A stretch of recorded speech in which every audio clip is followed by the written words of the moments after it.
Episode के start में Marco दिखाया जाता है नैथानियल अपने डैड के साथ बैठा होता है। वो अपने डैड को अपनी न्यू कॉमिक बुक दिखा रहा होता है। वो अपने डैड से पूछता है, डैड ये मेरी न्यू कॉमिक बुक कैसी है। उसका डैड बोलता है, बेटा ये बहुत ज़्यादा अच्छी है। तो उसकी मॉम उसके डैड को बोलती है, क्या सच में ये अच्छी है।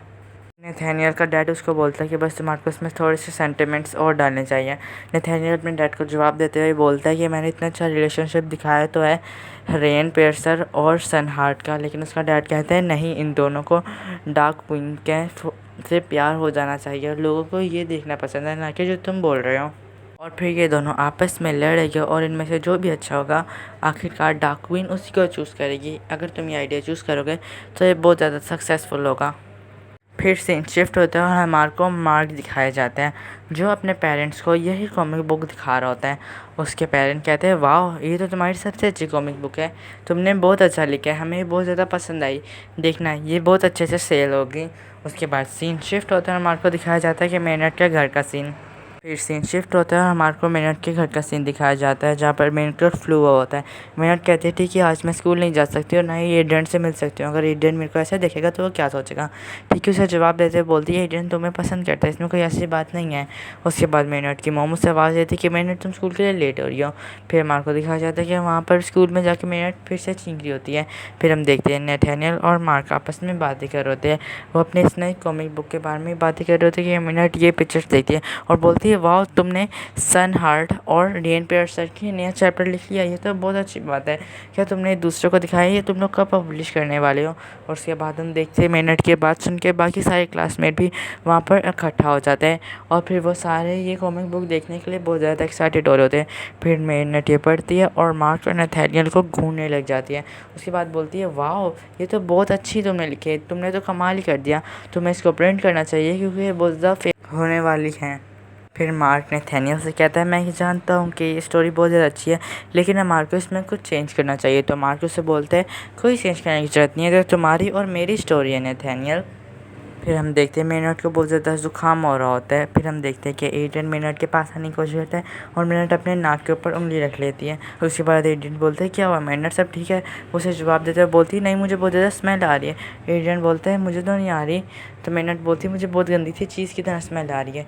फिर एडेन सूंघता है। उसके बाद फिर हमारे को मार्क और नैथानियल दिखाई जो आपस में खड़े होकर बातें कर रहे होते हैं। मार्क नैथानियल को बोलते हैं, अगर तुम्हारे को इसमें कुछ भी चेंज करना है तो तुम कर सकते हो नैथानियल। नैथानियल बोलते हैं, नहीं नहीं मार्क सब कुछ बिल्कुल ठीक है। लेकिन मार्क से बोलते हैं, कोई बात नहीं, हमारी दोस्ती में कुछ भी नहीं बदलेगा। उसके बाद हमारे को दिखाया जाता है कि नैथानियल मार्क के पास जाता है और उससे वो शीट्स दे देता है। घर जाके वो इसमें चेंजेस करता है, वो स्टोरी को फिर से देखता है और अपने आइडिया से स्टोरी को चेंज करता है। वो बहुत मेहनत से एक नई स्टोरी लिखता है इस दफ़ा। फिर नैथानियल ये न्यू लिखी हुई स्टोरी जाके मार्क को दिखाता है। मार्क से बोलते हैं, ये स्टोरी बहुत अच्छी है और पहले वाली भी बहुत अच्छी थी, ये स्टोरी मेरे दिमाग में नहीं आई नैथानियल। फिर यहाँ पर सब कुछ अच्छा ही चल रहा होता है तभी यहाँ पर नैथानियल की मोम आ जाती है। वह बोलती है, ये लड़का तुम्हारे साथ अभी तक क्या कर रहा है और तुम लोग फिर ये फजूल के काम शुरू करने लग गए हो नैथानियल, तुम पूरे हफ्ते तक अब घर में रहोगे। और उसके बाद हम देखते हैं कि नैथानियल बहुत ज़्यादा उदास हो जाता है और नैथानियल को उदास देख के मार्क भी बहुत ज़्यादा उदास हो जाता है। फिर सीन शिफ्ट होता है, मार्क को दिखाया जाता है कि नैथानियल अपने आप को बोलता है कि मैं नहीं चाहता मार्क कि तुम मेरी वजह से प्रॉब्लम में आ जाओ, तो तुम यहाँ से चले जाओ। फिर हम देखते हैं कि स्कूल में नैथानियल और मार्क एक साथ होते हैं, वो अपनी कॉमिक बुक को देख रहे होते हैं। फिर सीन शिफ्ट होता है और मेनट फिर से एडेन से बच रही होती है और अपना मुंह छुपा रही होती है। एडेन से बोलते हैं, क्या मेनट तुम्हें अभी भी वो गंदी सी स्मेल आ रही है। मेनट बोलती है, हाँ वो गंदी सी चीज़ की स्मेल मुझे अभी भी आ रही है। तो फिर एडेन अपने आप को स्मेल करने लग जाता है। फिर हम देखते हैं मार्क और नैथानियल आखिरकार पूरा प्रोजेक्ट कर ही लेते हैं, अपनी कॉमिक बुक का फाइनल प्रिंट निकालते हैं और वो अपने टीचर को देते हैं कि अब हम इसे प्रिंट कर सकते हैं। और फिर मिनट बोलती है, तुम इसका क्या करोगे, ये प्रिंट मुझे दे दो, मुझे बहुत ज़्यादा पसंद है। तो बोलते हैं, अच्छा ठीक है मिनट तुम ये रख सकती हो।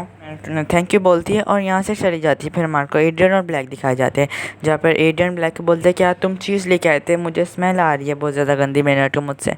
तो ब्लैक बोलते हैं, नहीं एड्रियन। उसके बाद मार्क को दिखाया जाता है कि नैथानियल घर आता है और उसकी मोम के हाथ में उसकी कॉमिक बुक होती है। उसकी मोम उससे बोलती है, क्या तुमने फिर से फजूल चीज़ें लिखने शुरू कर दी। तुम्हारे को एक दफ़ा समझ नहीं आता कि मैंने तुम्हारी चीज़ों से मना करा है। तुम अपने इस टैलेंट को आर्किटेक्चर के लिए यूज़ कर सकते हो और बहुत सारे फैशन डिज़ाइनर के लिए यूज़ कर सकते हो, लेकिन तुम अपना टैलेंट इस कॉमिक बुक पर यूज़ कर रहे हो। तुम बिल्कुल फजूल काम कर रहे हो नैथानियल, अगर तुमने मेरी बात नहीं मानी तो मैं तुम्हारे साथ वो करूँगी तुम सोच भी नहीं सकते हो। तुम्हारे साथ तुम्हारा दोस्त तुम्हारे को इन फजूल चीज़ों में लगाता है, मैं तुम्हारी दोस्ती टुटवा दूँगी उससे। और अगर तुम अपनी भलाई चाहते हो तो ये फजूल की काम करना छोड़ दो। उसके बाद नथानिएल बहुत ज़्यादा उदास हो जाता है और फिर वो यहाँ से चला जाता है और फिर वो यहाँ से सीधा जाता है स्कूल। फिर यहाँ पर वो ट्रांसफॉर्म होता है कैप्रिकेट में और अपनी पावर जेनेसिस से एक ऐसी मशीन पैदा करता है जो इन सारे पेपर्स को ख़त्म कर देती है। और उसके बाद उसे तभी याद आता है कि उसके पास मिनट के पास भी उसकी एक कॉपी रह गई है। तो वो तभी यहाँ से जाता है, मिनट के पास जाता है। मिनट को बोलते हैं, मिनट वो कॉपी मुझे दे दो क्योंकि अब मुझे उसको फाड़ना है, मुझे उसको ख़त्म करना है। मिनट उससे बोलती है, क्यों, ये तो इतनी अच्छी है, तुम इसे क्यों ख़त्म करना चाहती हो। नथानिएल उससे बोलते हैं, मेरा पैशन है, मुझे इस चीज़ में बिल्कुल इंटरेस्ट नहीं है, मैं अपना टाइम पास नहीं करना चाहता। मिनट उससे बोलती है, नहीं नहीं, ऐसा ना हो कि तुम्हारे को कल पछतावा या फिर परसों या फिर कुछ हफ्तों बाद, ये मेरे पास रहने दो, मैं तुमसे वादा करती हूँ मैं इसके बारे में किसी को कुछ भी नहीं बताऊँगी। और फिर यहाँ से नथानिएल मिनट पे यकीन करके चला जाता है। फिर मार्क को एक लेक के पास मार्क और नथानिएल दिखाए जाते हैं, जहाँ पर नथानिएल उसे बताता है कि अब वो ड्राइंग नहीं करेगा। तो मार्क उसे बोलता है, क्या तुम सच में सीरियस हो, तुम ये क्या बोल रहे हो, ड्राइंग तुम अपने दिल से करते हो, तुम इसे छोड़ना क्यों चाहते हो। उसके बाद सीन शिफ्ट होता है, मार्क को मिनट दिखाई जाती है जो कुछ टमाटरों के साथ कुछ कर रही होती है। फिर वो उसकी नज़र पड़ती है मार्क की तरफ जो बहुत ज़्यादा उदास होता है और रो रहा होता है। मिनट उससे बात करती है और उससे सारा माजरा पूछती हैं। और उसके बाद फिर मिनट का ध्यान बाहर जाता है। फिर मिनट खिड़की से बाहर देखती है तो नथानिएल और उसकी मॉम होते हैं जो डॉक्टर से बात कर रहे होते हैं। उसके बाद मिनट कहती है, मेरे पास एक सल्यूशन है। उसके बाद मिनट जाती है नथानिएल की मॉम से बात करने। मिनट सोच के तो ये जाती है वो नथानिएल की मॉम को मना ही लेगी नथानिएल के पैशन के लिए, लेकिन हम जैसा कि जानते ये मिनट है। मिनट वहाँ पर जाके एक बहुत बड़ी गड़बड़ कर देती है और सारी चीज़ों को फंबल कर देती हैं। बातों ही बातों में मिनट के मुंह से निकल जाता है कि नथानिएल की कॉपी उसके पास है। उसके बाद ये सारी बातें सुन के नथानिएल की मॉम को इतना ज़्यादा गुस्सा आता है कि वो नथानिएल को अपने साथ लेके जाने लग जाती हैं और मिनट को बोलती है, तुम मेरे बेटे को इन फजूल चीज़ों के लिए इनकरेज मत करो। फिर हम देखते हैं कि मार्क के सारी चीज़ें देख रहा होता है। वो कोशिश करता है कि वो नथानिएल की मॉम को रोके और उनसे बात करे, लेकिन वो उनसे बात कर ही नहीं पाता। एंड फिर हम देखते हैं कि नथानिएल की मॉम जो अब अकूमटाइज़ होने वाली है, उसके पास क्रिस्टलाइन आती है और उसे बहलाती फुसलाती है और उसको बोलती है, मैं तुम्हारे को किस नाम से पुकारूं। तो नथानिएल की मॉम बोलती है कि तुम मुझे द रूलर बोल सकती हो। फिर हम देखते हैं द रूलर नथानिएल का हाथ पकड़ी होती है और बोलती है, अब तुम सिर्फ मेरी बात मानोगी, जो मैं तुम्हें कहूँगी तुम वही करोगे। और लेकिन नथानिएल को बचाने के लिए मार्क आगे जाता है और द रूलर मार्क को अपने कंट्रोल में कर देता है, उसको अपने कंट्रोल में करके यहाँ से जाने को बोलती है। मार्क के ऊपर हमला हुआ देख के नथानिएल बहुत ज़्यादा उदास हो जाता है और वो बहुत ज़्यादा कंसर्न हो जाता है नथानिएल के लिए। वो बहुत ज़्यादा कोशिश करता है कि वो द रूलर से बच के निकल पाए, लेकिन वो निकल नहीं पाता। लेकिन वहाँ पर लेडी बग आती है और नथानिएल की हेल्प करती है। उसे बोलती है, अगर तुम अपनी मॉम को बचाना चाहते हो तो तुम किसी सेफ जगह पर चले जाओ। फिर नथानिएल वहाँ पर जाके कैप्रिकेट में बदलता है और फिर वहाँ पर आ जाता है अपनी मॉम द रूलर से यानी बैटल करने के लिए। फिर हमारे को यहाँ पर एक्शन सीन्स दिखाए जाते हैं लेडी बग, कैप्रिकेट और द रूलर के बीच में। फिर हमारे को दिखाया जाता है कि लेडी बग थोड़ी देर में अपना लकी चार्म यूज़ करती है और फिर हम देखते हैं यहाँ पर कैटनोर भी आ चुका है।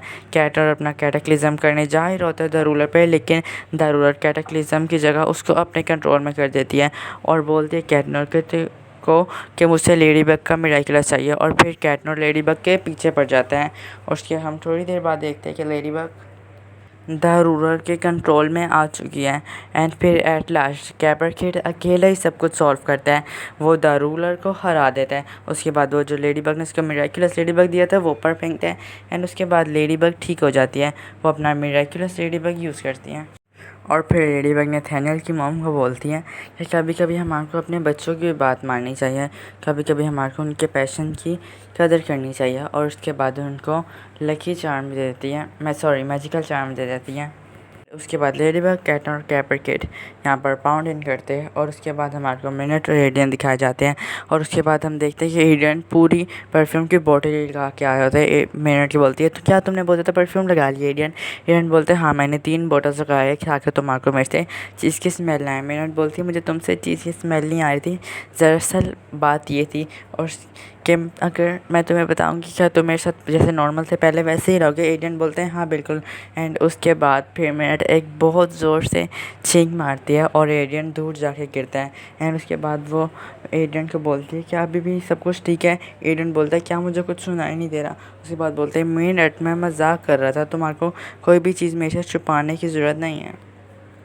फिर मार्को एक मिस्टीरियस विजनट फिर से दिखाया जाता है जहाँ पर कोई डायरी में लिख रहा होता है कि मैं तुम्हारा असली चेहरा देखना चाहती हूँ नैथानियल। एंड फिर मार्को नैथानियल दिखाया जाता है जो अपनी कॉमिक बुक अपने डैड को दिखा रहा होता है। उसका डैड बोलते हैं हाँ ये बहुत ज़्यादा अच्छी है। और इस बार उसकी मॉम भी अपने गुस्से पे कंट्रोल करके बोलती है मुझे माफ़ कर दो नैथानियल, मैं तुम्हारे साथ बहुत बुरे से बिहेव करा, मुझे तुम्हारे टैलेंट की कदर करनी चाहिए थी, क्या तुम मुझे माफ़ करोगे। उसके बाद नैथानियल बोलता है येस मॉम। और उसके बाद यहाँ पर ये सारे एक दूसरे को हक करते हैं। उसके बाद मार्क को नैथानियल और मार्क दिखाए जाते हैं जो बेडरूम में बैठे होते हैं। नैथानियल मार्क को बोलते हैं जैसे कि सन हार्ड और रेन पेरेंट्स ने एक स्टोरी में एक दूसरे को एक बड़ा सीक्रेट बताया और उसके बाद वो हमेशा एक साथ रहे, तो मैं भी मार्क को एक बड़ा सीक्रेट बताना चाहता हूँ। उसके बाद वो अपने क्वामी को बाहर निकालता है और फिर वो यहाँ पर ट्रांसफॉर्म हो जाता है कैपर किड में। और फिर हम देखते हैं कि यहाँ पर मार्क भी अपने क्वामी को बाहर निकालता है एंड वो भी यहाँ पर ट्रांसफॉर्म हो जाता है अपने सुपर हीरो आइडेंटिटी में। और फिर यहाँ पर वो एक दूसरे को अपनी सुपर हीरोज़ आइडेंटिटी रिवील कर देते हैं। एंड फिर यहाँ पर एपिसोड ख़त्म हो जाता है। अगर आपको ये वीडियो पसंद आई हो तो इस वीडियो को लाइक करें, मेरे चैनल को सब्सक्राइब करें and thank you for watching.